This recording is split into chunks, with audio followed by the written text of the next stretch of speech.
தமிழ்நாட்டில் இல்ல, இந்தியாவில் இல்ல, உலகத்திலேயே இப்படி ஒரு ஆலயம் எங்கேயுமே கிடையாதுங்க. ரொம்ப சிறப்பு பிரதிஷ்டை பெற்ற ஒரு ஆலயம். கிட்டத்தட்ட 2000 ஆண்டுக்கு மேல பழமையான இந்த ஆலயம் தொழில் துறை வசம் பாத்தீங்கன்னா இருக்கு. இந்த ஆலயத்துல குடமுழுக விழா நடந்து சுமாரா 28 ஆண்டுகளாவது நூற்றாண்டு கடந்து திரும்பவும் பாத்தீங்கன்னா இங்க ஒரு சிறப்பான குடமுழுக நடக்க போகுதுங்க.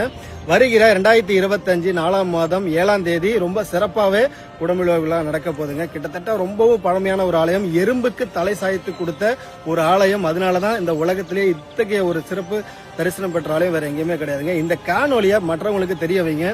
நூற்றாண்டு கழித்து ஒரு சிறப்பு ஒரு குடமுழுகா நடக்க போகுது. மற்ற மக்களும் வரட்டும். இந்த கோவில் எங்க இருக்குன்னு பாத்தீங்கன்னா திருச்சி மாவட்டம் திருவெரும்பூர்ல இருக்கிற எறும்பீஸ்வரர் ஆலயம் தாங்க. ரொம்ப பழமையான ஒரு ஆலயம். ஒரு ஆண்டுக்கு முன்னாடி இங்க எந்த விதமான ஒரு குடமுழுகும் நடக்கலன்னு சொல்லிட்டு ஒரு காணொலி பதிவு பண்ணிருப்பேன். இப்ப நம்மளே தான் சொல்றோம், இங்க குடமுழுகா இப்ப நடக்க போது. இந்த காணொலியை ஷேர் பண்ணி மற்றவங்களையும் இதை தெரிய வைங்க. இந்த கோவிலுக்கு உங்களால ஒரு சிறப்பு வரட்டும்ங்கிறத தெரிவிச்சுக்கிறேன். நன்றி.